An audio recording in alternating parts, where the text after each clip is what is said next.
Whenever I go to cities, I always got to do radio and TV reviews like every other comic, and to promote our shows. And people always ask me what I did before I was a stand-up. And I always tell me I was in the military, and they think I'm lying. I'm like, no, I was really in the military. You know what I mean? They always think I'm lying. I'm like, no, I was really in the military, And people always say, was boot camp hard? Boot camp wasn't hard to me, Boot camp was easy to me, Because they just tell you what to do when you do it, I don't get how people can't graduate boot camp. They show you how to fold your pants, turn it in. God, I can't figure it out. I said, motherfucker, he just showed us. He gave us the answer to the test. You know what I mean? I don't get it. Only thing I did not like about boot camp, you got to march everywhere. You got to march to breakfast, lunch, dinner, the field, class. Marching ain't bad. It all depends on your cadence card. You get a good cadence card, it's easy. You definitely, I prefer a white guy, myself. I prefer a white cadence card. Because white guys, we just trying to get there. We ain't trying to do too much. Just left, right, left, right. I don't want no black guy calling cadence in boot camp. Black guys trying to get a goddamn record deal in boot camp and shit. Left, right, right, left, right, right, left, right. We had one dude, motherfucker never said right. We hot for 4 weeks to breakfast. Left. Say right, Charles. I'm not a rabbit. It was funny too, because we went from one black guy to another black guy. Usually you have two cadence cards in boot camp, right? So we went from one black guy. Now the second black guy was better than Charles, but I didn't realize till I graduated boot camp, he was making hit songs hitting cadences, and I didn't realize it. I didn't realize for 3 weeks I was marching to Boys to Men till I graduated boot camp and I heard the shit on the radio. I said, wait a minute, this is shit I was marching to. He did this shit so smooth, I never figured it out. He was just sitting there. Left, right, left, left, right, left, right, left, right, left, right, left, right, left, right, left, right. What's up, everybody? This is Gary Owen. Get some. Hey, what's up, everybody? This is Gary Owen with the Get Some podcast. You can listen to this at iTunes. Just search Gary Owen, #GetSome, or search United We Cast. Or go to my YouTube page, youtube.com/Gary Owen Com. It's funny, I find myself being a water whore. I don't know if it's a water whore or a bougie water drinker. I just realized that. I look at people that drink Dasani like they're less than me. And I don't know why, because I've read like Dasani and Aquafina is like the worst two waters. So what I found is I drink Essentia a lot, I drink Core a lot, and back when I started Think Like a Man, Ramani Malco, who I consider the smartest man alive, if they would ever do like the most interesting man in the world, if they ever turn that to a black dude, I would like try to pitch Ramani as that guy. Because he literally knows everything about health, about entertainment business, about just about everything. He's just smart. He told me to go to Whole Foods and get the 365 water. It says electrolyte water. He said that's the best. But he also said that 4 or 5 years ago, before Essentia and Core Water came out. Now I bought into Essentia by seeing athletes drink it and other entertainers and vouching for it. Now, you don't know, are they paid to say that? Kind of like the flat tummy tea. Then the core, somebody recommended me that as a nutritionist. They said, that's good water. So I don't really care about Core, but I find those are the only 3 waters I drink. Core, Essentia, and the 365 from Whole Foods. And I realized, I go, oh my God, I'm a bougie water drinker. Like when I go to a deli or any kind of place to get some food, if they don't have any, well, obviously not going to have 365. That's a Whole Foods water. But if they don't have Essentia Core, I'm like, what kind of business is this? What? You got Life Water? That's it? At the airports, it's tough to find either of those. So I usually go with Fiji or Aquafina at the airport. But I'm always amazed when somebody goes and buys Dasani, because I'd be looking, I'm like, you can get better water than that, right? Like I want to go off on it. I get the water at Starbucks a lot too, and I don't even know if that's good water or not. But if I'm at the airport, you can't get water through, and I go to Starbucks and get a coffee or something, I'll just grab a water for the flight. I just realized that because right before I went to air, I took a sip of water, and I looked, and it was the 365 electrolyte water from Whole Foods, and I was like, that's good water. And then I'm looking over in my kitchen, and I was like, oh, there's Core on the counter. So I'm a bougie water drinker. If that makes you think less of me, then so be it. It's kind of similar. Like, I like to take a little pride on thinking I smell good. And people always ask me what I'm wearing. And I never want to say, because I don't want them going out and buying the cologne that I wear. But I'm going to let the cat out the bag. I wear Bond number 9. And I think you only get it at Saks. I don't know if you can get it at Neiman. It's basically Creed's rival. You got Creed, a lot of people wear.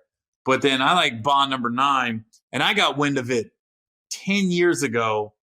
James Posey, who used to play for the Celtics and the Heat, he was playing for the Celtics at the time. And they were playing the Heat. And I was in Miami. I went to the game. And afterwards, I was like, God. I said, no homo. But what are you wearing? Because he smelled amazing.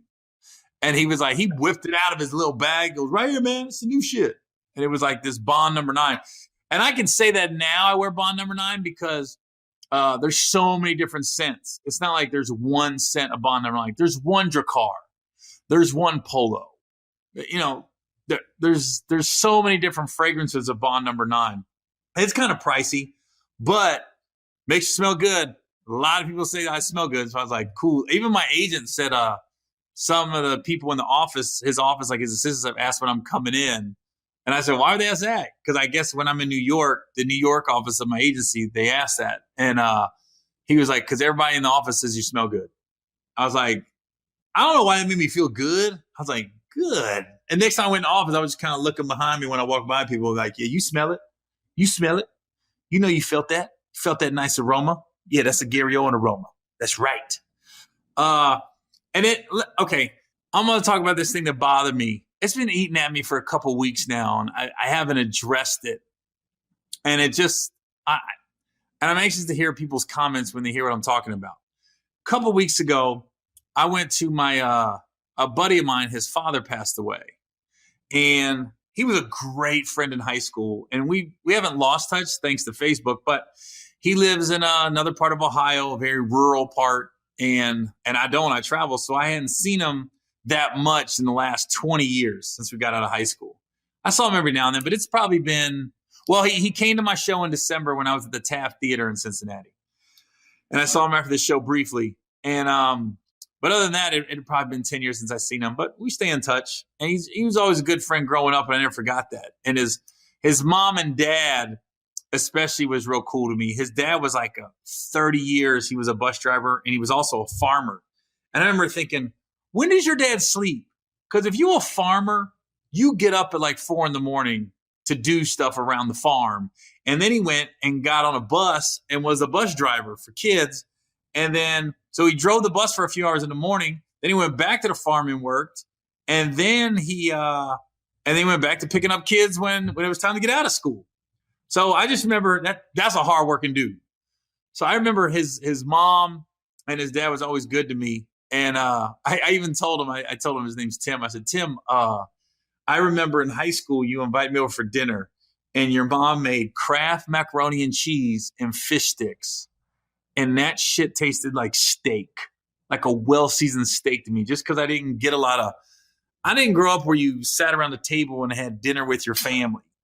And to have that experience with his family, and that may not seem like much, but when his mom asked me what I wanted and started putting it on my plate, and then when I got done eating, she asked me if I wanted some more.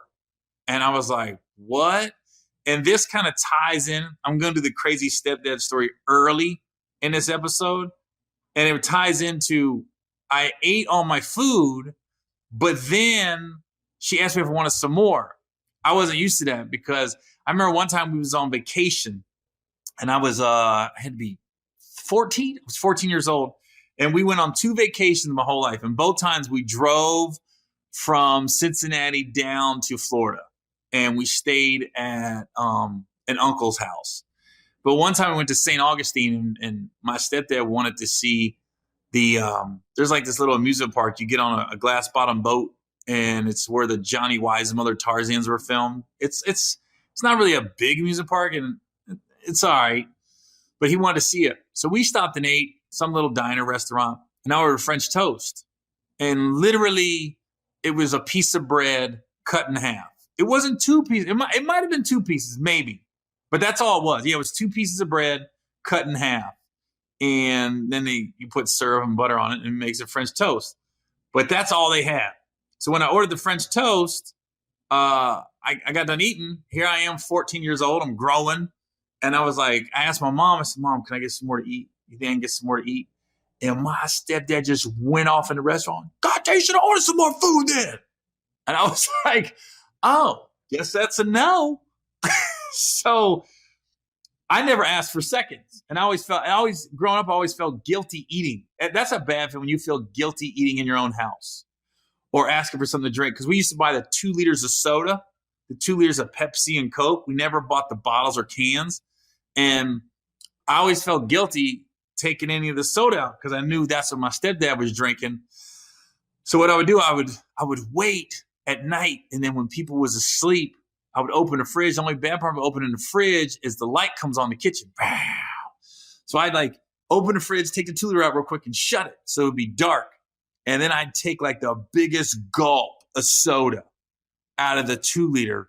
But I always looked at it like, I hope they can't tell that it went down a little bit because the 2 liters were always clear. So you could tell when somebody pours a glass, like the soda gets less, like it went from 3/4 full to half full. I always took a big enough gulp or I should say small enough gulp that if you saw the 2 liter, you wouldn't know I took a drink. But I always felt like I was getting over because then I'd open the fridge and put it back in there. And I'm like, yeah, fuckers, you don't even know I took some soda last night. And I drank out of the 2 liter. I didn't even pour it in a glass. That's why I think I like The Color Purple so much because when Suge spit in that dude's lemonade, the Danny Glover's dad, I was like, yeah. I didn't ever spit in anything. But I was thinking they got a little bit of my backwash.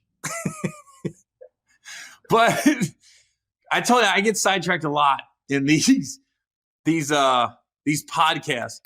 But when Tim's mom asked me if I wanted some more food, I was just like, I never had that. I always felt guilty when I ate too much or drank too much at my own house. So that little bit of kindness meant a lot to me. And his mom and dad was always cool with me. And me and my buddy, we always, Tim, we wrestled and played football together all growing up. So he's always just a good guy. He'd always pick me up and take me back to the trailer park after practice. Or if we went out and went and saw a movie, he'd pick me up and then bring me back. So I never forgot guys like that growing up. With that being said, his father passed away a few weeks ago. And he posted it on Facebook, and this is why I'm so thankful for social media sometimes, because I looked at my schedule and I said, no way. I said, I land in enough time I can get to our small town and make his dad's funeral. So I get off the plane and I go straight from the plane, off the plane to get to the funeral. So I'm not in a suit and tie. I'm dressed in black pants with a black polo, and I had some black shoes on. So it wasn't like I went there looking scroungy, but I wasn't in a suit because I was flying all day. But I made the funeral. So Tim sees me and he's appreciative and he's, thanks for coming and blah, blah, blah. And we got to talk for a little bit. And then this guy comes up to me and he goes, hey, thanks for dressing up. I was so pissed because I knew what he was getting at. I knew he was trying to get a dig on me. And that's the first thing he said to me. It wasn't, glad you made it. It's good you're here. Nothing like that. It was, hey, thanks for dressing up. And he said it kind of like a joke, trying to be funny because there was other people around when he said it that I was talking to. But I remember thinking, you fucker. And not to toot my own horn, I said, you know what I did to make it here? I said, I got off the plane on a red eye flying across country and I got here just so I could pay my respects to his dad. I never look at people when they show up at a funeral, what they have on as being disrespectful. I'm like, I'm just glad you're here. And then my buddy told me that the guy that said this to me came up to him and said, hey, you know the infamous Gary Owen? And I go, infamous?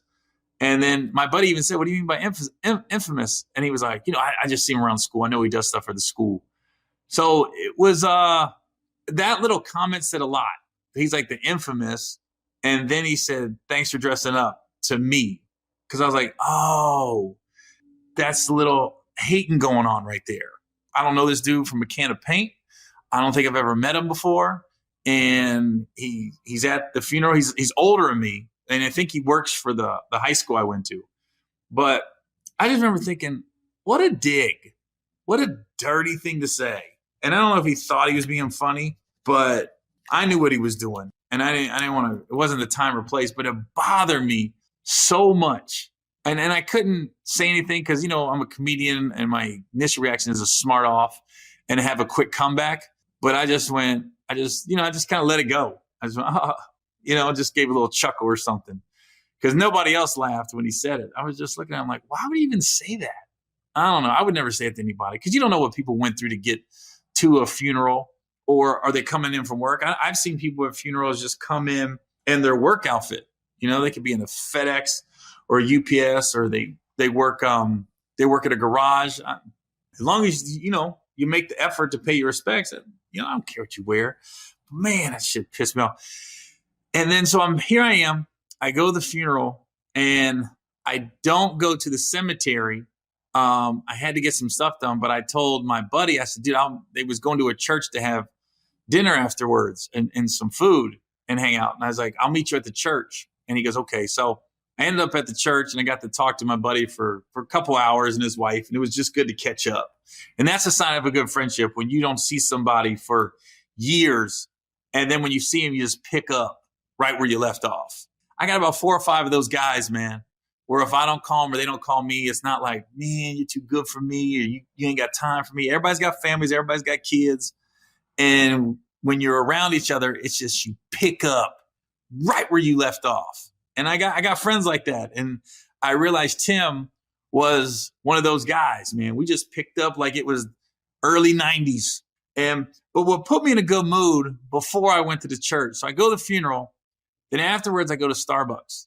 And I'm little like heated by what that guy said to me. Because you know how when people say something and you don't realize what their intent was until a few minutes later? That's what that was. When he goes, hey, thanks for dressing up. And then I was like, I kind of gave a little chuckle. And then once I got in my car and I was by myself and I was kind of replaying the last hour, I said, that son of a bitch. He took a dig on me in front of people for no reason. And I'm in Starbucks and now I'm a little heated and everything. And then I get to the window at Starbucks and the guy goes, yeah, this is all taken care of. The person in front of you paid for your drink. They said it was just their good deed for the day. They wanted to do something good for somebody. And it was funny because I'm behind this person in line and they were taking forever to order. I don't know what they ordered, or they was having a huge discussion at the order window. And in my brain, I was kind of out of it because you know how you're in your car, but you're not paying attention to everything around you. And I think that's why some people get in wrecks, because you start daydreaming. My brain is still at the funeral. And I don't even remember how I got to that Starbucks or what, but I do remember sitting there for a longer than normal period of time waiting to pull up. And the person in front of me was taking forever to order. And I think they realized it. So to say thanks for not honking your horn or going off or anything, they just bought my latte. And I was like, dang, I should have ordered some more shit. But it just put me in a good mood the rest of the day. That little good deed, it took me out of my funk. Like I'm sitting there like, motherfucker, you gonna come with me at the funeral because I ain't dressed up in a suit? You know what I went through to get to that funeral? Hey, person before you bought your latte. What? And then you just stop. And I literally stared at my latte before I took a sip of it like, it's gonna be a good latte. And the only thing I regret, I didn't do it for the person behind me. But I was so caught up in them being nice to me, I damn sure didn't pay it forward because I just drove off. Call me a dick. But I was just so caught up in what the kindness that person did. I was like, can't believe it. Just made me feel good about the day. And I forgot all about the dude getting the dig on me until now. I want to talk about it on the podcast, but until now, it made me completely forget about it. The thing about good deeds and everything, a lot of people say you do it not for the recognition. And people do good deeds not for the recognition. I get that. But you're lying to yourself as a human if you don't look for the recognition and then somebody gives it to you, it feels good when somebody gives it to you. We act like, oh, I do a good deed, but I don't want no recognition for it, and I don't do it for that reason, which is true. But it also feels really, and I'm gonna cuss, really fucking good when you do something. Then you didn't do it for anybody to see, or you didn't do it for praise. You didn't go on social media and post about it, and then somebody recognizes you for it. They said, "I saw you do that, and that was a good deed." I was like, that happened to me once. Not that I haven't done one good deed in my life. I've done a few. But one time I went to a bank and I'm walking into the bank. And right before I walked in the bank, there was a money bag. And I opened the money bag and it was $2,500 in the money bag. And I counted it because I was like, there's no way. I literally sat outside the bank on a little stoop and counted the money. And because I just couldn't believe it. And I thought it was a prank. I thought there was hidden cameras. I don't know. But I looked around like there was nobody else around. And I was like, somebody dropped their bank drop. Like this was a drop. It looked at me like it was a business and it was a drop that somebody dropped. and I was like, so I go into the bank and it's not even my bank. It was in one of them buildings in downtown Cincy where there was like a bank, a diner, a radio. I was going to the radio station. That's what I was doing. I was going to the radio station to do a radio interview. And the radio station's on the second floor and the bank was on the first floor. And right before I walked into the building, I saw, you put your money in these, they look like little zip things. They're almost plastic, they look waterproof. And so I walked into the bank and I turned it in. I said, hey, somebody dropped this. It's $2,500. And the lady looked at me like, how do you know how much money's in there? But I turned it in. I said, I know this is somebody probably coming in the bank or leaving. I said, but here it is. And I just left. I walked out. I didn't think anybody saw it. And then it was probably 6-7 years later, somebody sends a message on Twitter or Facebook or something. And they had said they were so happy for my success. They said, and they always tell people, I saw Gary Owen find money on basically the sidewalk outside a bank and walked into the bank and turned it in. And the lady at the bank asked for my name and phone number. And so when the person they tell what happened to them, I said, you don't have to do that. And they're like, no, please, please, please. And the lady knew who dropped it, I'm sure. So this lady saw that all go down and she said, I'm so happy for your success because I saw you do that. And she goes, I always tell people, like Gary's a good dude. He turned that money in. And I never thought anybody saw me do it. I just did it because I always put myself in somebody else's shoes. Like, man, if I dropped that amount of money, I'd probably be a wreck. And then also thinking it's probably a business that somebody might lose their job, or you're the owner of the business and you might need that money for your rent that week or whatever. There's a lot of money just to lose. And I turned it in. And then also goes to when I say I put myself in those situations, the reason I busted my butt to get back to my buddy's dad's funeral is I just said, if somebody did that for me, that would mean so much to me. That would mean a lot just to support me. And that happened at my brother's funeral. There was quite a few people that I went to high school with that didn't know my brother, but they came just for me. And that always means a lot. So here's where the story gets funny though. So I find this money, I turn it into the bank, I give my name and phone number. I didn't think anybody saw it. Years later, a lady said she saw it and she's happy I'm successful now because she always tells people about that day. Didn't know, I didn't do it for that reason. I just thought, turn the money. It's the right thing to do. But here's where the story gets funny. It was a money drop for this place called Conley Liquors. I never heard of it. I don't know where it's at. It was a place called Conley Liquors in Cincinnati, Ohio. The guy calls me. I guess he's the owner. And he goes, hey, can I speak to Gary Owen? I was like, yeah, this is him. He goes, hey, I'm just throwing a name. Hey, this is Mike Conley from Conley Liquors. He goes, the bank told me you turned in my money. I said, yeah. He goes, hey man, I appreciate you did. He goes, but I'll tell you what I'm going to do for you. And in my mind, I'm thinking, come on down to Conley Liquors and get all this liquor. I got a bottle for you here. I got a bottle of champagne. What do you drink? I'll grab a bottle of Belvedere. Would you like a nice tequila? Whatever you want, come down to Conley Liquors and have at it. That's what I think he was going to say. This is what he said. Hey, Gary, this is Mike Conley from Conley Liquors. I heard you brought our money in. I just want to tell you I appreciate it. And I tell you what I did. I said a prayer for you and your family. What? That's it? This dude, literally, I had never been so offended by a prayer in my life. I was like, a prayer? You can keep your goddamn prayer. I want some liquor. I turned in the liquor store, but the dramatic pause is what got me. Tell you what I did. I said a prayer for you and your family. What? I don't want somebody from a liquor store saying a prayer for me. It's kind of like when my buddy that's in prison that I've talked about before, or anybody that I know in jail, or any TV shows that I see where somebody's in prison, and the prisoners always say, "I'm praying for you." I was like, nah, I don't want jail prayer. I don't want jail prayers. Talk to me when you're on probation, you get out. I want free people praying for me.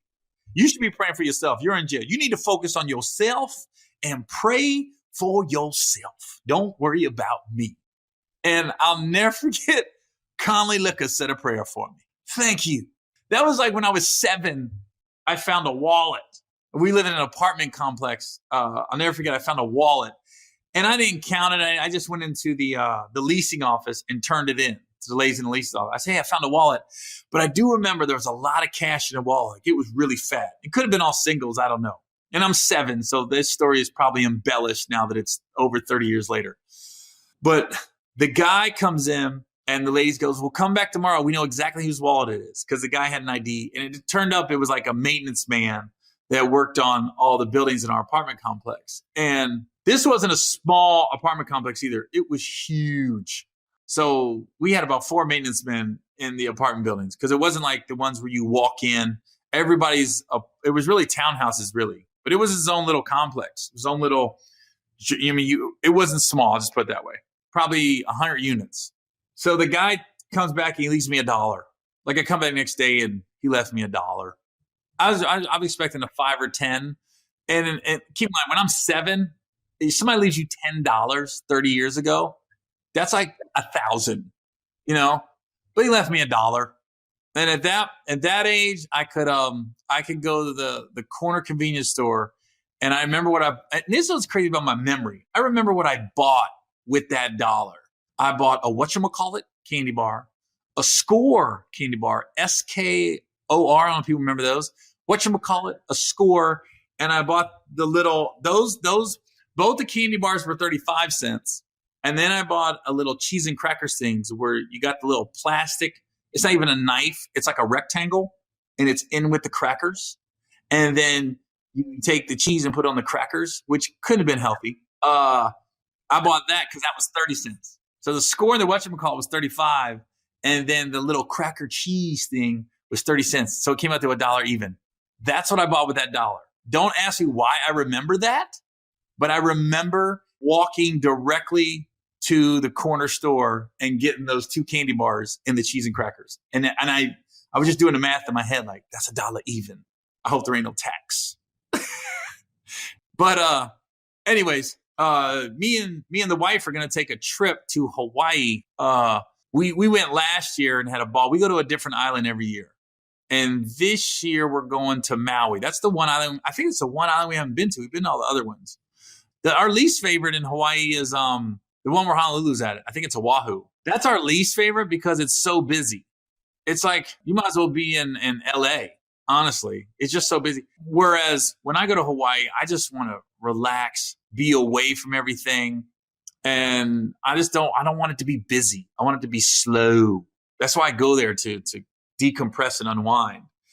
And I always tell my wife, don't make no plans. I don't want to be obligated at any point during my day. I don't want to be obligated to be somewhere at a certain time. Because you do some of these hiking trips and tours and people want to go see a waterfall. They're like, okay, be in the lobby at 10 a.m. And then it's a 2-hour a van ride with a bunch of people you don't know, and then you got to walk another hour to get to the waterfall, and then you're at the waterfall for an hour, and you don't even know if you're going to like the people you're walking with or riding with. It could be a dud group, or they could be the people that are asking about the trees. What kind of tree is that? What kind of flower? When does it bloom? Oh, okay. Okay, is it seasonal? I can't stand that shit. I told my wife, we go, don't make no plans. We'll just get in a car and explore. And that's what we've done every time we've gone to Hawaii. Because the first time she tried to make all these tours and excursions and plans, and I nixed them. I said, I don't want to do that. I didn't come here for that. I came here to do nothing. We barely like to leave the resort, honestly. But we'll just get in a car and we'll just go. And we found some cool little towns, man. We've driven around and gone off the beaten path and found like a street with just stores or, locals. And we'll sit and talk to them and BS, like, how'd you get here? Where you from? Those are some of the best moments I've had in Hawaii. We ran up on a black sand beach one time. We went hiking down this mountain that couldn't have been safe because it wasn't a tourist spot. We're walking down this mountain. And as we're walking down, these two guys come up and they both got guns and they got a dog, like a wild dog. And I'm not lying. Me and my wife was walking down this, I would say a long hill. I don't want to say a mountain, but we both had to piss so bad. We've been in the car for an hour and we've been walking for an hour. And I pissed first and I was looking out, and then my wife took a piss and then she was pissing. We're looking out. And as soon as she pulled up her shorts, the guy done pissing, here come them guys. I go, man, they missed that piss by about 30 seconds. But the fact that they had a dog and these guns, I go, damn, we about to get robbed? And they just walked right by us, gave us a little wave. They clearly had to be locals living in the mountains. It was like old school shotguns too. Like it almost damn near looked like a musket. Anyway, so now we're going to Maui. So if anybody listens to this podcast when it airs, shoot me a DM or a Facebook message. And just if you've been to Maui and you have any suggestions of where we should go to eat or make sure we see this, let us know, because we're just gonna freestyle it the whole time we're there. So anyways, yeah, they just send me a message. Let me know. We're always up to suggestions. Now we're flying to Hawaii on United Airlines. And I'll tell you why I'm getting to this. I went to Charlotte. No. Did I go to Charlotte? No. I went to, where did I just go? Oh, I went to Virginia Beach. I was in Virginia Beach last week and I flew Southwest. And I flew Southwest because they had the best flight times. There's nothing direct into Virginia Beach from Cincinnati. But it was funny, like my wife's making fun of me like I'm slumming it. Like, I'm not slumming it. She's kidding. We fly Southwest. But usually we're flying Southwest because it's got a direct flight. If it's a layover, we're going to choose another airline. But the price difference was so ridiculous. In Southwest, I was like, both flights was an hour. It was like an hour from here to Baltimore, and then from Baltimore, Virginia Beach. It's really a 30-minute flight, but with the runway and everything, that takes longer than the flight. But we fly Southwest, and this girl gets on the plane, and I thought she was going to get kicked off. And I had my phone out because I said, oh, she's going to get kicked off. And here's what happened. She was on the phone talking, and they already closed the door, and they had said, put your phones away or put them on airplane mode. And she's just steady, and she's loud. And the flight attendant looked at her. She said, ma'am, is your phone off? She goes, I turned it off already. And she yelled on the plane. And she said, it is off. That's what she said. It is off. I go, oh, shit. And then, so I take my headphones off. I'm starting to listen. I'm starting to put my phone out. And to the flight attendant's credit, she calmed her down. Instead of kicking her off, she calmed her down. She goes, I'm just asking. She was like, I saw you was talking earlier. And she goes, well, it's off. And I think the lady wanted to make it a racial issue because it was a white flight attendant and she was talking to a black lady. But I was like, you were on the phone.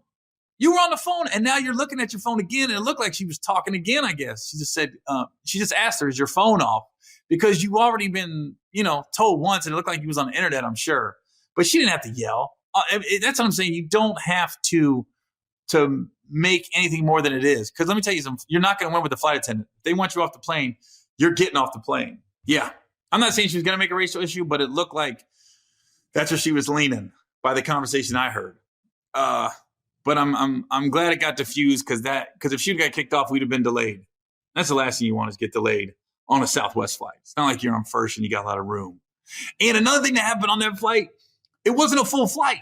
And there were so many empty middle seats. You know how Southwest, it's a free-for-all. You just got to hope you get it on early enough to get a hour window. And so we're sitting there, and this man and woman sit right next to me. I was like, she took the middle seat. And I was like, what? I gotta look more angry or not. I gotta stop smiling at people or act like I'm in a good mood when I'm on a plane, because I think that invites people to sit down next to you. I literally was looking like there's no fucking way she just sat down and took this middle seat, because I thought I had a lot of leg room. I'm looking behind me like there's all these middle seats. I couldn't believe it. I was like, they boarded early. It wasn't like you're the last ones on. Somebody's going to lose the win of the luck of the draw, you're going to lose. No. They boarded early and took these two seats. And granted, they were a couple and they were together, but I was just like, are you shitting me right now? You picked my row? And it wasn't no big deal to them, but I was like, God damn, whatever. All right, the Oscars. Tiffany Haddish stole the show at the Oscars. Again, she's playing Hollywood like a fiddle, man. She's like, get on board. She reminds me of a female Tracy Morgan, because I always say, depending on the company, and you change who you are. Tiffany doesn't change who she is. She's that ghetto, good-natured chick from L.A. She's hood. She ain't going to change who she is. That's who she is. Tracy was the same way. Tracy's like, I'm a New York dude, and he's a little off, and I think a little crazy, and same with Tiffany. But that's the genius of it, is the craziness. And at the core they're good people, and you gravitate to them because you want to be around the craziness, but it's not destructive craziness. And that's Tiffany. Like, she's crazy. Like, maybe you don't want to be stuck in an elevator with her for 3 days. But when you're out, you want to go to her. You want to say hi. You want to be around it because you're going to be around some craziness, but it's going to be love, and it's going to be safe. It's not going to be volatile. And it's not self-destructive either. Like, there's a method to the madness. Like, her crossing that red rope to go say hi to Meryl Streep, that was genuine joy and love, but it was also, I know this is what they want me to do. Like, I know when I do this, she knows what she's doing, man. It's coming from a pure place, but she knows exactly what she's doing. I love it. I love how she's just being her, and like, Hollywood, this is me, so get on board or not. And her and Maya Rudolph had such good chemistry on that Oscar. You're watching The Breakfast Club.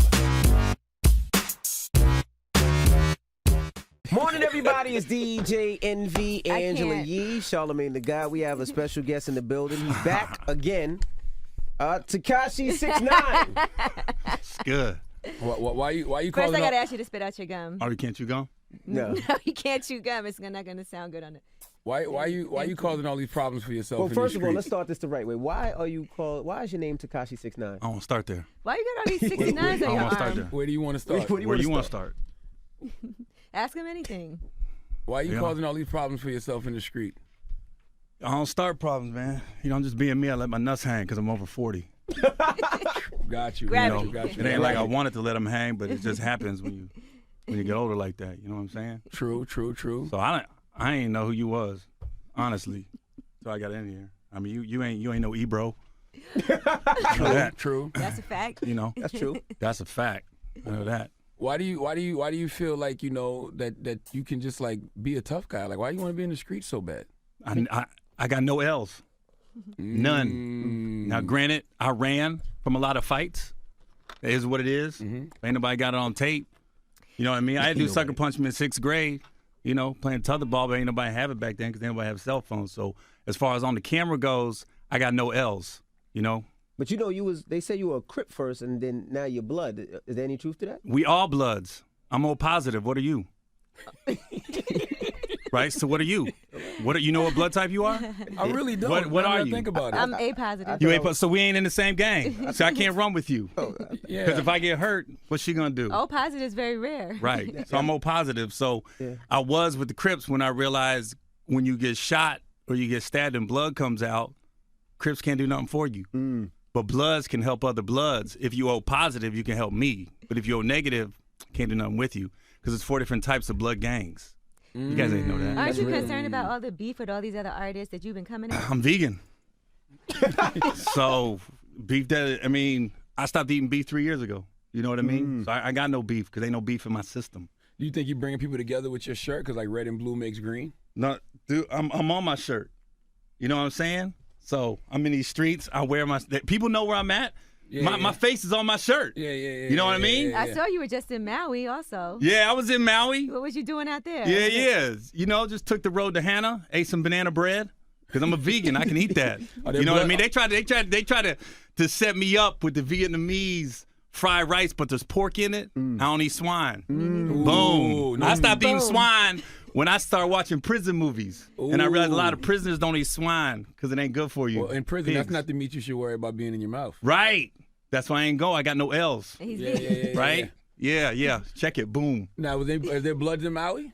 Nah, it wasn't no bloods in Maui, man. It was just me and my lady. Oh, you know what I mean? Oh. Yeah. Why are you dressed up like 6'9"? I'm Gary Owen. What? I don't know. Now, is Tekashi gonna have a sense of humor about this, or is this gonna be now? I don't even know who you're beef talking about. in This these me. streets? He's got a sense of humor. Who? The kid. Never He heard of should. him. Oh. Never heard of him. Why are you dressed up like Yo, Tekashi, this Gary? me, man. This me, man. That's you, okay. This is me. I'm independent. I'm the hottest artist in the streets right now. This is my city. What about Cardi B? Yeah. I didn't say New York. See, you took words out of my mouth. I'm talking about Oxford, Ohio. Oh. Hottest artist in Oxford, that's a Ohio. good one. Right? I'll give you that. Any I'll other give you artists that. come from there other than Wally Serbiak? No. I give you that. I give you that. Yeah, Wally exactly. Serbiak. Ben Roethlisberger. Yeah. Yeah. Get off give my you that. nuts and let them hang. Oh, Who my did all goodness. those tattoos for you? I've always had them. Every time I come in there, I Always? usually wore makeup because I felt like it was gonna take away my brand. But now I'm like, You're free to be yourself. I gotta be me because ain't nobody else trying to put me on. You know what I mean? Yeah. Because I be in Houston, I be in LA. I catch a flight right now to LA. I will. You don't check I've in? been to LA. Like I used to bet live you have. there. Do you check in when you get there? Nah, checking with my wife, but that's it. You don't hit up Kevin Hart and none of them to be like, yo, I ain't worried am about I Kevin. good? Dude, Kevin ain't me, man. Kevin, he used to open for me, Okay. right? I never opened for him ever. You know what I mean? Like he I know what you're gonna say. You're gonna do I did Madison Square Garden, all that. I did Statue of Liberty inside the Torch. Yeah, it was a private show, 10 That's people, very small, yeah. no cameras. Boom, shut down, blood. You heard me? Get it? Now, is it true that Netflix keeps denying you a special every year? Yeah, they say no every year, but I'm fine. I do my own stuff. Yeah, shit. Just wanted to cuss for no reason. Yeah, I do my own stuff, you know. Netflix tells me no every year. Why? That's why I don't know. Do you want too much money? We don't even get to that. We don't get that far. No. We don't even you get that far. They don't even make you an offer? They tell me no so fast. I just gotta do my own thing. My last 3 specials I did myself. And I sold them to Showtime. But I did them myself. But That seems the route to go. Do it yourself and then sell it. no, that's not the route to go. That's a lie that the a industry lie? wants you to think. The best is to get somebody else put up the money. Because then you ain't gotta worry about the stress of promoting all other stuff. But I just did it myself. That's why when people come in and say nobody's put me on for whatever reason, you put yourself on. You know what I mean? Like I put these tattoos on myself. I couldn't put find you a on. tattoo You artist did to not put do my that tattoos yourself. on. You So I did it good- myself. You did a good job. You Yeah. did a great job. Yeah, because all I did was, it was 69. I just put in my brain 96 because I'm looking at it backwards. Oh, that's a But look fact. how perfect it came out. Is that permanent marker or how? We're going to find out. We're going to find out today when I head up Chipotle for lunch. If they don't, obviously I'm getting a vegetarian burrito bowl. Yeah. We had a Yeah, you gang. heard We me? had another gang member in here, and she said that the reason Netflix keeps denying you is because you have a black audience, and they don't value the black audience. I mean, there's a little bit of truth to that. Yeah. I think it's more they don't know what to do with me. You know what I mean? Because it's like I've showcased for Comedy Central before, and then afterwards the guy met with me, and I thought I had it. I called my manager. I said, I think we got it. And then he said, Gary's funny for his audience, and he really connects to them. We're not sure he's funny for our audience. So I never been on Comedy Central, never been on Netflix. But you had a Never. reality show on BET, though. Did that. Sure did. Got canceled after one season. That hurt. You know what I mean? We ain't talking about that. Why did they cancel? I thought it was funny as hell. They got rid of all the execs. Like that's Stephen true. Hill and Stephen Hill's actually the one that really was behind and bought our show. I don't know who these all guys are outside your window. See the way they looking at you, looking at you crazy. Why they staring at me? I'm gonna go over here. See, look at the back of my Now head. you know how we Here. feel. Yeah, it's real hip hop, baby. Turn your back on your There are haters. definitely a bunch of people out You know here. what I mean? Shoot. Ain't nobody ready for this. Yo, where's Trey Day when I need him? You know? I can't. Trey Way. Where's Trey Way? Trey Yo, Way. I came with one white lady. I should have came with 6 Trey black Day. dudes. I said, Dang. Trey the Okay, truth. gotta get my clout up, my nuts hang. I'm circumcised. Get it. What was we talking about? We talking about the BET BET special. Oh my Everybody God. getting Yeah, fired. Steven. They let go all the execs, and I knew when they said Real Husbands ain't coming back, and that was our wow. lead-in. They didn't bring Real Husband back? Nah, that's been gone too. And then we got let go. And but the bad part is the way they let us go was that we got called in the office and we had a discussion. Usually when you get called in the office, it's good news. Right. Nah, I felt like Will Smith when his dad left. When Prince with of Ben Bel-Air. Vereen, I was like, yeah, it's cool. It's Yeah, cool. yeah, yeah. I'm fine. And then you cried Yeah. later. And my manager was sitting there, hugged her. Yeah, we did a good one, honey moment. So how'd it go? They called you in the office and said what? You know, we went in with Buna Murray, the ones that did the producers of the show, and we repitched the show because we felt like the vibe wasn't right, like we wasn't going to come back, and they just said, ain't gonna happen. So it is what it is. Keep it moving. Right. You know what I mean? You always- can't hold me down. You always stay working though. Always. Yeah, I always. sell out. People don't know that. I did the NJ Pack back in November. Sold it out. Well, white people, Probably didn't know it. white people would say you're selling out now with all the tattoos and the rainbow hair. What white people? You selling Name out, one. You selling out white culture. Name one. Name one white person says I'm a sellout. Name one. So I thought, man, dude. And I'll tell you this. I I'll can't tell you this name right now. Don't cut this interview off at 17 minutes. Last one, it was 17:41. I thought you had to I ain't go. like that. You be having these other comics on for 40, 45 minutes. You had to go last 17:41, time. and I'm funnier than all of them. But you killed in 17, Yeah, though. You funnier didn't than all of them. You didn't need 45. That's true. That's real hip hop. I see you. See, that's the difference between me and other artists. I can compromise. Other motherfuckers don't want to compromise. I compromise. See, when I say you right, right? That's true. But you couldn't name one white person that thinks I'm a sellout. That's true. Right? Because they don't know Donald me. Trump. Yeah, whatever. Whatever. Hit it raw, baby. You funny to Michael Blackson? Man, he's one trick pony. Mother sucker. After that, what you got? Tell me your favorite Michael Blackson joke. Rest my case. Boom. What's your favorite Michael Blackson joke of all time? Your favorite one besides Mother sucker. He ain't got one. I like when he did the For the Pussy Challenge with Erykah Badu on Instagram. That's not a that was joke. dope. That's a sketch. That was All funny. right? Anybody can do Key and Peele. Yeah. You know? I'm a stand up You at funny the to core. Faison? Who? Faison Hate? Yeah, I don't call him love. I call him Faison Hate because a lot of hate coming out of his heart right now. Yeah, it's real hip hop. About to get real in here. Yeah, and I would never say this to anybody's face. Okay. By the way, ever. So everything I'm about to say, if you see me in these streets, I'm gonna deny it. I'm gonna say they edited it wrong. How do you feel about the hate that comes from certain comedians towards other comedians? It's valid. It's valid. So you think Chappelle's not funny? Boom, we got that. Yeah. At times. At Okay. times, Chappelle was not funny in You Got Mail with Tom Hanks. He was not funny in that movie. You Got Mail? Exactly. He wasn't funny in that movie. I don't recall. So you're not funny all the time. I did a pilot one time. It wasn't funny. It didn't get picked up. Yeah, You know? yeah. But I don't watch stand up, honestly. I don't watch none of it. Because I Really? always feel like comics, they watch other stand ups and they might not take their jokes, but they take their mannerisms and their vibe. Like there's a lot of Dane Cooks out there right now. I noticed when Dane Cook was hot, and then he started, he'd be like, I eat, I'm throwing up. Comics started moving like that, and I was like, why are they doing that? Sorry. Yeah. What was that? What was This is that? crazy. That's gonna be a meme. That's gonna be a meme. What was that? Sorry about that. That's the Oh long man, hair, that was sweet. I hope this Long thing hair, comes don't off my care. head. Whoa, I might be scalped. You might be. I feel like most of the beef we've had on the show lately have been between comedians. Like Yeah. that has been like the biggest thing. It's good though, cause ain't nobody got beef with Shucky Ducky.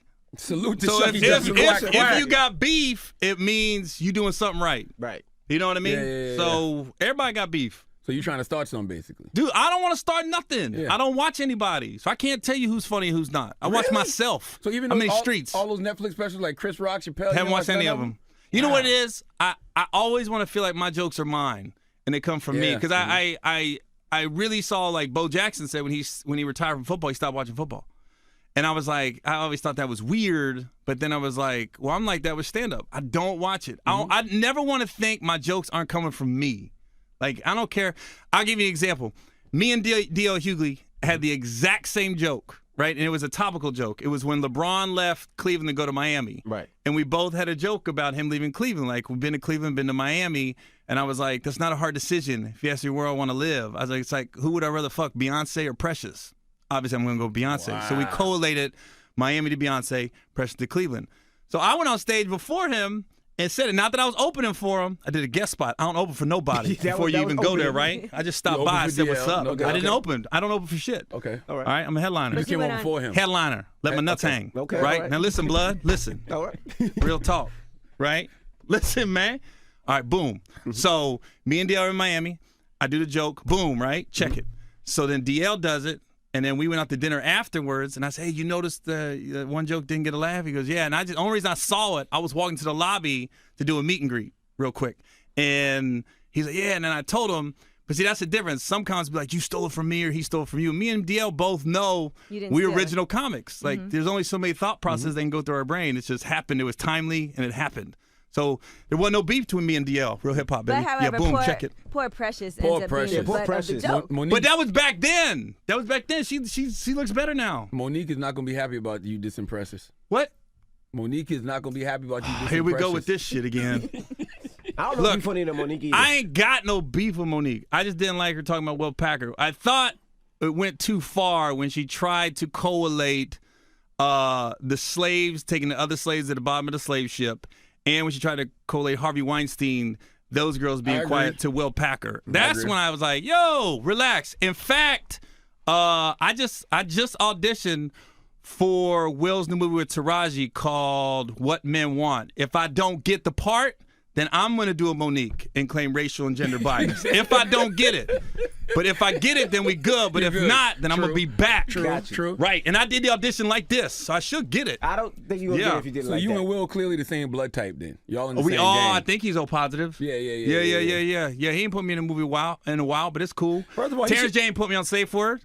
It's cool. Wow. Yeah. Anybody have beef with an MTV host? Boom, BET. Sorry, my fault. It all looks the same to me. I don't even think Will should make you audition. You roll for him. Right? Yeah. Right? But I like to earn my parts. It's You know what I protocol. mean? I had only movie I ever got that I didn't really audition for was Think Like a Man.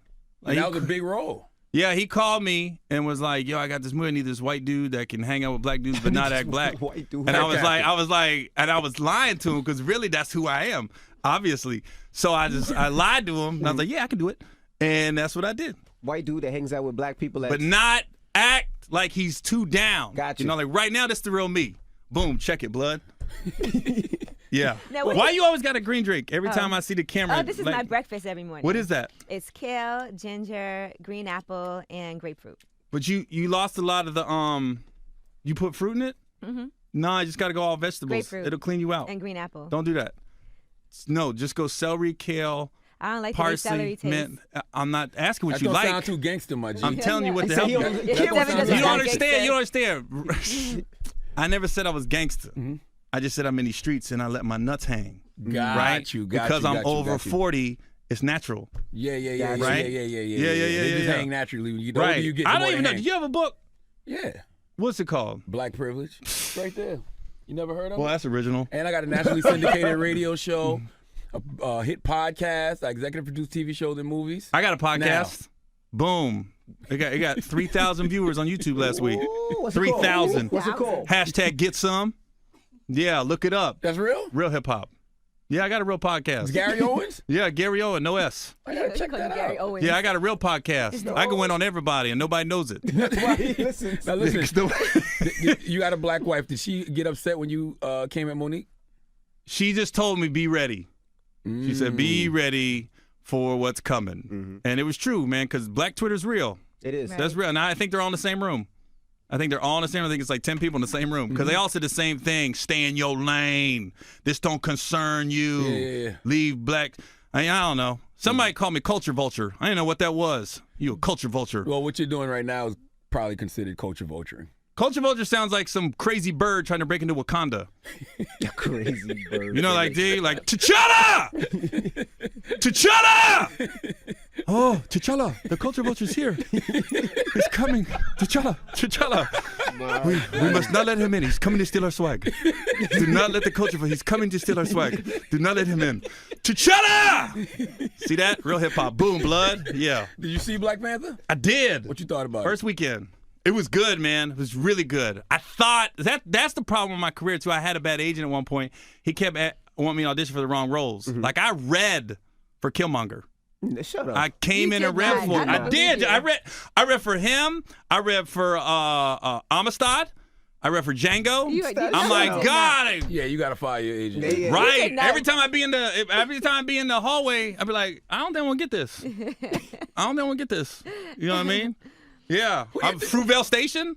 Wow. Dude, Ryan Coogler just he don't like me. Who is your? He don't like me. Who do you think your audience is? Cause I mean, I just find you funny. Nah, Aborigine. A lot of people don't know that. I'm huge in the Aborigine community. I'm in Australia. Mm-hmm. Big out there. Boom. Boom. Yeah, blood, let my nuts hang in Australia. Now, Gary Owen, I'm sure you're around a lot of things, right? You see a lot of things that you feel like you can't disclose. Just what happened with Tiffany Haddish, where she said somebody bit Beyonce and then the Beehive was going crazy. Yeah. And she's like, look, this is my truth. I'm going to tell my stories. Are there times that you see things and you're like, man, this would be a great... Yeah, some things don't need to be said. You know what I mean? Boom, check it. Let my nuts hang. You know, I never told anybody my nuts was hanging until right now. But I've seen a lot of stuff. I don't talk about it, but that's guy code. You don't ever talk about dudes other dudes. And it's only ever been dudes that ever try to get. I find dudes are bigger bitches than women. Because dudes be trying to get dudes caught up more than women do. Yeah, a bunch of bitches. Do you know who bit Beyonce? Nah, I don't know. I heard it was LaToya Luckett, but I don't know. No Could have been Kelly Rowland. It was somebody. Kelly would never. It was somebody from Destiny's Child. No. Watch. Yeah, Chelsea Handler. It was an actress. Oh, it was an actress? Yeah, according to Tiffany I think it was the girl that played Kid's girlfriend in House Party. Gina? Tisha Campbell? Boom.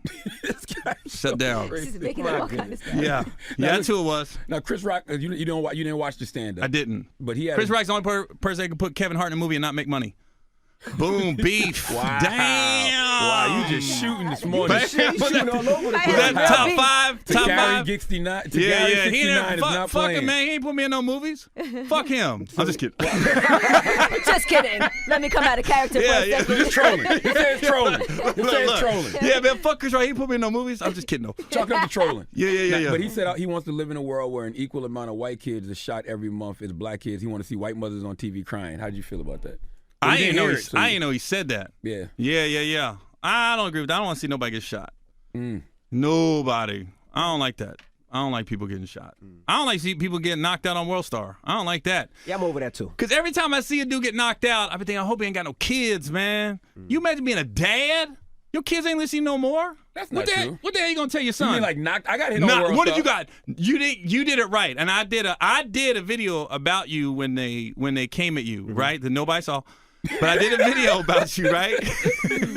But I said he did the right thing. You supposed to run. Like, don't be calling Charlamagne a bitch because he ran. Yeah, it was like 4-5 on 1. He should have ran. Absolutely. Dude, 1-on-1, I'm running. I was mad he didn't call me because I was coming right behind him. He could have been like, yo, be careful. He didn't call me and say nothing. He didn't say nothing. They ain't had enough energy to fight two You people. got nothing to lose when you jump in the sidekick of a radio show. I'm not a sidekick. Sorry about that. What are you talking about? My fault. Real hip hop beef. How long we been on? I want to make sure this goes over 17 minutes. Yo, because last one was 17:41. We got to make sure we. It's over 20 minutes. But you guys can edit this shit though. You can edit We this didn't shit. edit it last time. Yo, yes, motherfucker. Yes, you did. What we took out? Me walking in and then saying goodbye. I never said goodbye. You ended it with "We love you, Kev," and then it just cut off. I said bye. No, you guys must didn't have show heard it the on bye. the air. You didn't see it on YouTube. You must have heard it on I the radio. saw YouTube. I don't listen to you guys. I'm more like 80s and 90s Debbie Gibson, like Tiffany type shit. Got you. I don't listen to hip hop like that. Even though I am hip hop, I don't listen to it. You know what I mean? Because all I know, most rappers gotta be Lil. You know, you got Lil Pump, Lil Zane, Lil Peep, Ray J, Brandy's little brother. You got a lot of Lils out there. So you little, what? What's your name? Nah, just me. Okay. Yeah, I don't really. Lil Me would be hot. Lil Me. Lil Me. Lil Boom. Me. See? That's 2 times I agree with you on shit. Wait, Little Meat. Lil Me. Lil Meat. Lil. L-I-L. Me. Let my nuts Why hang. do you have Oscar on your face? Cause some motherfucker was here last week, had Oscar on his face. You ain't ask him that. I didn't see but, it. but now you want to ask me. I swear I didn't see This dude, man. There was a dude here last week because I watch you guys on YouTube. You guys are my favorite. I don't listen to you at all on the radio. Thanks. But you're my favorite YouTube Okay. interviews because you don't back down to shit, and I like it. But the dude last week had Oscar on his face. You ain't say shit. I swear I didn't But notice. now I got it. Yeah. And now it's a He- problem. and now you asking? I swear I didn't I'm just a notice big Oscar. Odd Couple fan. Oscar and Felix. That's all. What do you think about the porn star on 60 Minutes? Stormy I didn't. Daniels. Stormy Yeah. Daniels. I don't watch white women at all. You don't watch Wow. nothing. Yeah, if Donald Trump would have banged a black chick, I would have watched it. But when she was white, I go, doesn't interest me. Even when I'm alone and I watch porn every now and then, I admit it, I'm married. I only watch white guys banging black chicks. I'm not gonna disrespect my wife like that. I'm not gonna watch some black dude bang a black chick or white dude because that ain't us. So I I put feel us like in the people situations. watch porn to look at things that's not them sometimes. Nah, I can't disrespect it like that. It has So to be it's a white always- dude with a black it's always girl. One man and one woman, and that's it. It's Yeah. never like Nah, Orgies ain't no gonna girl be. on girl. I don't need 2 dicks in the room. I be looking at that stuff too. Like, if our kneecaps touching, I don't go soft. Something's wrong, and I ain't with that. Has anybody ever have a male executive ever tried to fuck you in the industry? Like, you know they always talk You could have about. said touched you at first. You ain't got to go. You Let know me what think. I mean. Let me think. Put you in a compromising position. No. Now I will if I don't get this part in this Taraji movie. I'm gonna start a rumor that Will did. For real, that's real hip hop, Will right? Power Pack. Yeah, I didn't say Will Packer. I just said Will. You put Packer on it. You don't know who I was talking about. I was talking about Will I Am. That's what I was talking about. He ain't got nothing to do with the movie. You put Packer on it. See, this how you motherfuckers do, man. You stir up shit. I see you. Will, my Yeah. guy, salute to Will. Boom. That- Which that- one? That is a nice porn name, though. What? Will Packer. Will Packer. Will That's Power not his real Packer. name. You know that, right? Oh, It's not. I didn't know that. Yeah, Herb. His real name is Herb Packer. And I was like, Herb? He was like, yo, I just went with Will. You know, I better get this part. I done said Will Packer way too much in this interview. You know what I mean? They start filming next month. Start calling him Herb. I don't know who's going to get it. But By the way, if you don't get the part, now you got to tell the world because you're telling the world now. So you have to get on Instagram and be like, look, I didn't get the part, y'all. I ain't get the part because it's racial and gender bias and Will tried to touch me. That's why I didn't get the part. Everybody tried to touch And I killed that audition too. Whatever. What Real was the hip role, hop. can you say?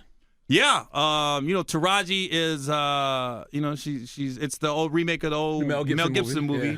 where he could read women's mind and she can hear what men are thinking. Okay, And what she women works for want. she works for a sports agency. I'm one of the, I read for one of the agents. Okay, I can see that. You know what I mean? You're not the athlete. Nah, He said one of the I said one of the agents. agents. Messing with him. nah. I'm not that. Faison is the athlete, actually. But yeah. Now, are you gonna try to take He's your, a quarterback. Are you gonna try to take your family reality show somewhere else now? Crazy. We haven't really brought it up. I don't know. I mean, if somebody wants it, it is what it is. I mean, obviously it's gonna change a little bit with the tattoos, but you know. I can't believe they canceled Real Husbands, and they didn't even announce that. He don't even care about your What show. about Dude. your show? He cares about He didn't even say, I can't believe they canceled your show. They canceled Yeah, husband. I can't believe you're on Hot 97. It's crazy. What are you on, a 105.1? Oh, listen, you need a decimal point? Listen, if you really don't want to be heard, that's where you go. Okay. That's real. That's real. They ain't never had me on. Fuck them. Yeah. You gonna start a beef, bitch? I'm looking right at the camera. You fuckers never had me on. Fuck you. Now, what are you Two doing? white guys on the hip hop station. That ain't real hip hop. That's fake. Yeah. Well, what is half and half? Ebro's bi. Rachel. No, that motherfucker white. Have you ever heard Ebro say the N word? I'm sure. Boom. He's white. He knows his soul won't let him say it. I don't even know who Ebro is, honestly. I have no idea. Who is he? Is he the morning show guy? Yes. I have Oh, no okay. idea. There's the one guy. Okay, I don't know who they are. All right. I don't know who they What are are. you doing in town anyway? Oh shit! you're Yeah, I'm gonna at promote Levity. I'm at something. Levity Damn. Live. I'm at Levity Live What the hell is on a Thursday and Friday. I'm just doing 2 In West nights. Nyack. That's in New York? West Nyack. That's the same club Monique was going to when she was on your show. Did she sell out? I don't know, but I am. Woo! I don't know, but I am. Yeah, real hip hop, baby. Beef's getting real. Sway has you on though. Sway he hadn't had me on in a couple years, so fuck you, Sway. Fuck you. Fuck Oakland. Fuck the Raiders. Fuck the Warriors. You're gonna have And too much fuck beef. the A's. Fuck you, Sway. You ain't had me on in a year and a half, bitch. This isn't Gary Owens. This is Takari. This Right. is to Gary I'm just kidding. 69. Sway, I'll text you. Lil I'm just me. kidding. This is Lil me. Sway, I'm just kidding. I'll text you. My wife's from Oakland. We all about the town. Anybody else you want to say fuck before you leave? Marshawn Lynch, fuck you for no reason. Jesus. I just like saying fuck you to motherfuckers for no motherfucking reason. I wish we could play this on the air if you would stop. But you don't listen anyway. Oh, I'm sorry. I don't listen. I don't. I think, but you guys are in Cincinnati. You know, I live in Cincinnati. You guys are in Oh, yeah, Cincinnati we're now. in Cincinnati. Yeah. But you got to get on the bigger station. We on Because you 102.3 1023, if their satellite is as big as this microphone. Because Really? literally, I'll make a right turn to Starbucks and it'll go out and I'll come back in. I'm trying to listen. But I want to listen. I want to be with you guys. Well, thank you, 102.3. But 1023 needs I'm letting you know, in Cincinnati, it's a new station, though. It's up and coming. Bigger satellite, dude. Because I'm telling you, man, that shit is small. We'll put that on our Christmas list. You ain't cursed them out. I don't listen to them. I can't. I tried. And all of a sudden, you ever be driving like through a city and then you go halfway through another city. All of a sudden, the station switch. Yes. And all of a sudden, it's Tim McGraw. Yeah. And I'm like, this ain't the Breakfast Club. Right. You know what I mean? Like Blake Shelton is not the Breakfast Club. You sure? Yeah. Real hip hop, baby. Let my nuts hang. Well, thank you, Little Me, for coming to the This Breakfast Club. is it. We What are ended we it at, now. 18 minutes? Why? 30 minutes. Why? Because you got 18 black dudes in the lobby Yes. waiting. Yeah. They're waiting for you, actually. I would cut it off too, because they get mad at me. Well, ladies and gentlemen, we have Gary Owen, a.k.a. Little Me, a.k.a. Tekashi 69. To Gary Yes, he'll be 69. at- Hey, Gary hey! I'm letting you know right now. What? This is gonna be your highest, most viewed interview tomorrow. Think so? Boom. Tomorrow. Tomorrow, It will be. just tomorrow. Just tomorrow. tomorrow. Just tomorrow. Just tomorrow. When it airs, it's gonna air tomorrow, right? Not today. It's gonna air tomorrow. So it's going. When people see this, it's today. So as people are watching this, Right. highest interview of that day. Boom. And I got a podcast. It's Gary Owen. Hashtag get some. Will Packer. If I don't get the part, get ready. It's coming. Racial and gender biased, all that. Netflix. I'm going to come in next year. I might get on, I might not, but I'll just do my own shit like I always do. 'Cause I got shit on Hulu right now. I got shit on Showtime. So my shit's out there. You know what I mean? I watched it on Showtime. It's good, man. Yeah. I do my own shit. Like, I Right. really do my own specials. I do everything. I hire the director, the producers. The set is all that. dope. I do everything, man.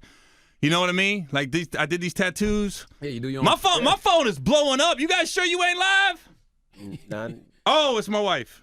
Shit, I gotta go. It's Gary Owen. He'll be at Levity Live in West Nyack. That's going to be March 29th and March 30th. That's right. Yes, and then Saturday I'm at Mount Airy Casino in the Poconos. Okay. That's in Pennsylvania. That's not too far. It's a That's drive. not too far now. It's a drive, like right? a 40-minute ride from Yeah, there. yeah, 30-minute we're ride. good. Yeah. All Well, right. look, guys. Thank you for having me. Thank you, Lil Me, for coming. Yeah. Lil Me. So I'm in these streets, man. Let my nuts hang when I leave here. My goodness. It's Right. the Breakfast this Club. hair, It's this Gary hair's hot. Owen. This hair's hot.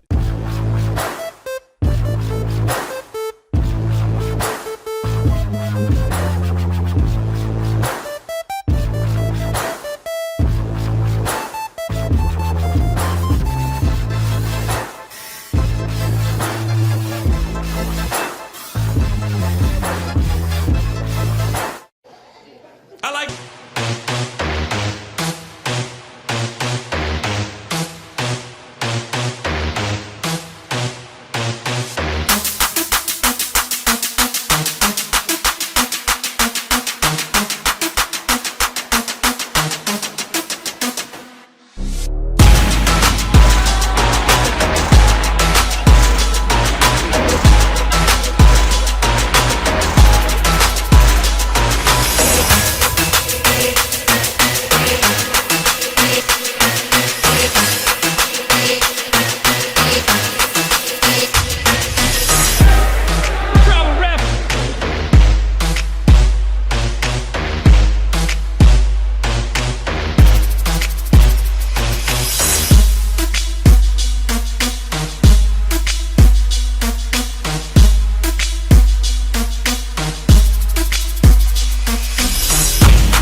Right.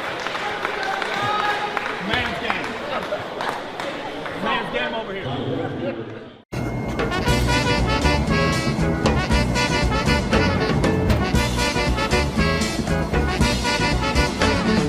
Nassau's gone funky. Nassau's gone soul. We've got a doggone beat now. We're gonna call our very own. Nassau rock and Nassau roll. Nassau's got a whole lot of soul. Feel alright. Mini skirts, maxi skirts, and afro hairdo. People doing their own thing, don't care about me or you. Nassau's gone funky. Nassau's got soul now. Oh yeah. And we got a doggone beat now. We're gonna take care of business too.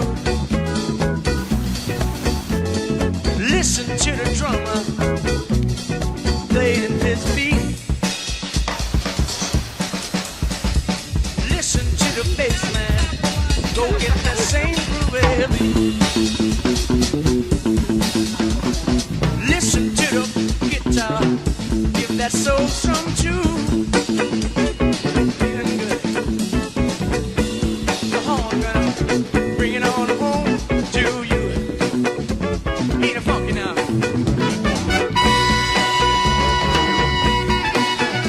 Oh yeah, funky, funky Nassau. Listen good. New York, you know, has got a whole. Thank you for a good vacation. It was really fun and I love you. Thank you, Mr. Owens, for taking me on another amazing brocation. I've never been out the country and I'm very thankful for it. Thank you. Thank you, Mr. Owens, for the third vacation, brocation, and I thank you for taking me on this trip with you and your son. Funky Nassau, listen, funky Nassau, funky Nassau, funky. So tonight at my show, I'm on stage and a guy kept talking the whole show. And then at one point, I was doing a Trump joke and he said, "Yeah, there's more of us than there is of them." And he kept talking. So I kicked him out of my show. And this is what he sent me on Facebook. Yeah, his name's Joseph Lanham. And he sent this to me as a message on Facebook. I would read it, but I'm not allowed. So I hope everybody sees this message, Joe. Now everybody knows who you are. Hope your boss sees it if you got a job. But that $40 you spent on a ticket to see me, I'm gonna donate that to the NAACP, you racist fuck.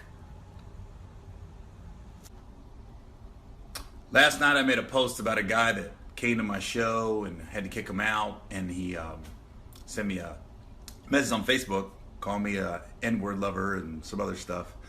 I told you I was gonna take his $40 and donate it to the NAACP. There it is. $40. Donate it. Thanks to the guy last night that called me an N-word lover. Appreciate it. So there it is. $40 to the NAACP, like I said I was going to do. I will say the guy, Joseph Lanham, he sent me an apology. Said he was drunk. But I don't know if I accept it yet because a drunken tongue speaks a sober mind. I got to think about that one. I told him, "Sir, you're not going to stand on this property. You're going to go, or else the next call is the police."